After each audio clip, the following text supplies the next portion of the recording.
Hello and welcome to Autumn. It's come round all too soon, although the rain is very welcome, isn't it? I'm Andy Lindley and I'm here to give you a bit of a taste and overview of what the Kairos Movement is offering in this tail end of the year. This year we are beginning to explore some of the ancient spiritualities we promised and looking to follow a Celtic rhythm in the year and picking up some of their ancient practices as we go through. We continue to hone our aims, and we've moved on a little from what we've shared before in that we now continue to hold the aim of flourishing as our primary aim in common with our Methodist district. But we now have the words encounter, encourage, explore, the three parts of our logo. The encounter is about encountering God, a real experience of God, the divine, however you might describe that, but also encountering one another and exploring our relationships more deeply. Encouraging takes that further in that we encourage each other to become the person we're called to be, to discern our gifts and to pursue our interests and passions, and we help network people together to do that. And explore is both about exploring who we are, exploring spiritual practices and disciplines that feed us, but also giving out and interacting and blessing our world through social action, through worship, through other things. Our values have also evolved a little. Community is obviously at the heart, and even though we're a dispersed community that meet both online and physically, we try and meet physically when we can. Community is important, that we journey together in seeking to live out our lives as disciples of Jesus.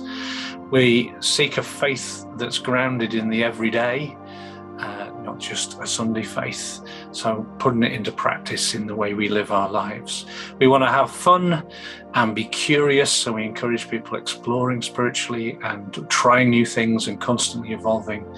And we feel very strongly that the sharing of our individual stories, ancient stories and wisdom like that of the Bible is a way we shape each other's lives and we restory our own lives. And so it's a very important part of what we will try and do in everything, in all our gatherings. We've created a little bit of a program which you can download on our website, or you can get hold of a printed copy. My apologies, it's quite small, but we were really trying to give an overview of the rhythm of what Kairos offers, and we invite you to dip in and out. You'll see marked on there things are online and in person, and we hope it's just a handy tool for you to fill in your diary, stick it on your fridge, and pass to other people that you think might appreciate being part of the Kairos movement. Again, we don't anticipate many people will do everything, but we hope you might dip in, explore, and enhance your own spiritual journey with us, and we'd be delighted to see you.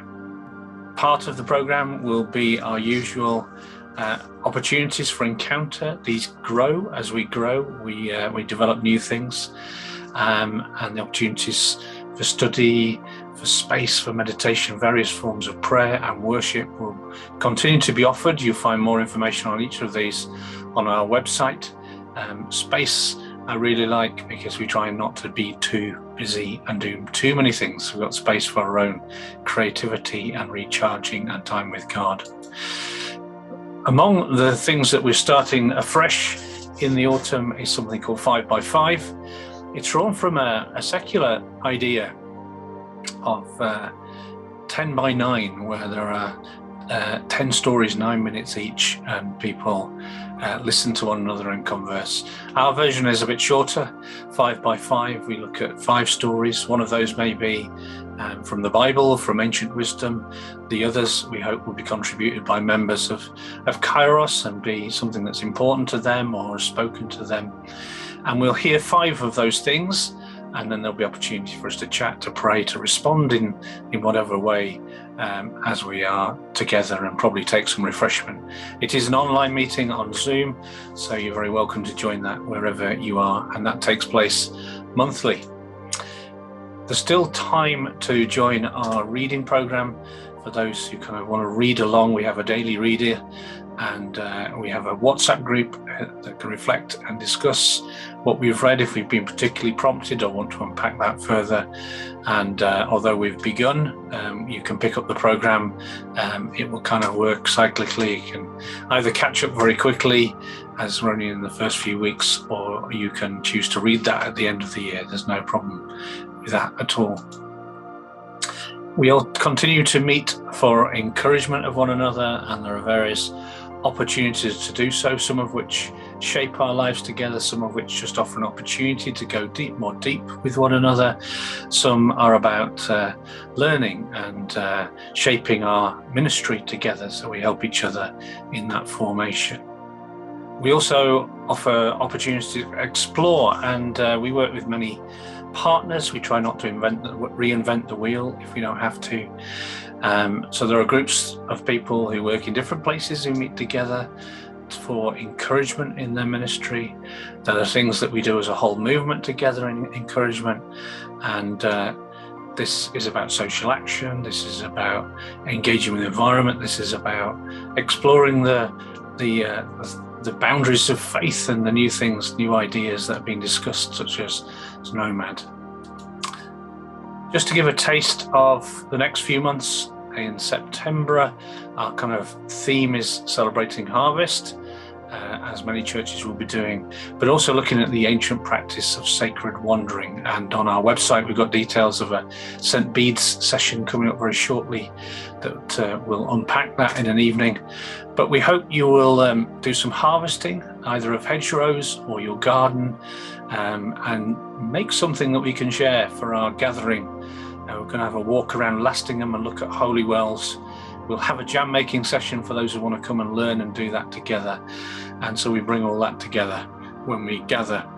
We also partnered with Rooted as an opportunity to see Harry Baker in Unashamed in Hull, which we encourage you to do. In October, as the days shorten, we'll be thinking about the wisdom in dark and light, and the spirituality of that, and the spirituality of threshold times of all types. We'll be gathering in Pocklington for a celebration of light, which will have lots of creative opportunities to respond to the idea of light in darkness. And we hope to put on a bit of a show using the frontage of Pocklington, or the glass atrium, that can be witnessed from those outside as we share ideas with the community. We'll also be celebrating those who've completed the CMS Pioneer course over the last year in October. And for those who might be interested in pursuing that, you can start that in September. So talk to us if you'd love to explore what being a pioneer might be, or ministry on the edges of church. Come chat to us about that. And we hope to have a little bit of fun in our online gather town, and doing a bit of an escape room together. So hopefully that'll be a bit of family fun in October. In November, we'll be in common with those who are remembering the act of remembrance. We'll too be thinking about remembering those things and people and places that are important to us, and celebrating those things. We'll have a gathering. Rooted in Hull are going to host us for a bonfire, which is also a wonderful way of celebrating, and there'll be candle making and other crafts, and I'm sure lots of food and conversation. So again, an opportunity to gather Hullward in November. There's obviously, there continues to be things evolving in Kairos as people join us. We try and connect them together to either offer new ways of exploring spiritually, or new mission opportunities, or new way of serving our community and blessing our communities. We try and keep our website up to date. We also have a WhatsApp group, and we'd love you to join us on that. You don't have to commit to everything. You can dip in and out. For those who are part of churches, it may be a way of using your ministry gifts that you can't do so in your current context, or exploring more broadly the amazing spirituality opportunities that there are. Ultimately, we're just about journeying together to making faith real and discovering what it is to be followers of Jesus in this century. So if you want to be part of that in any way, whether it just be following our posts and watching our videos, go to the website and you'll find ways of connecting up with us. In the meantime, bless you over this autumn, and may God bless you in your families, in your churches, in your ministries, and in your lives.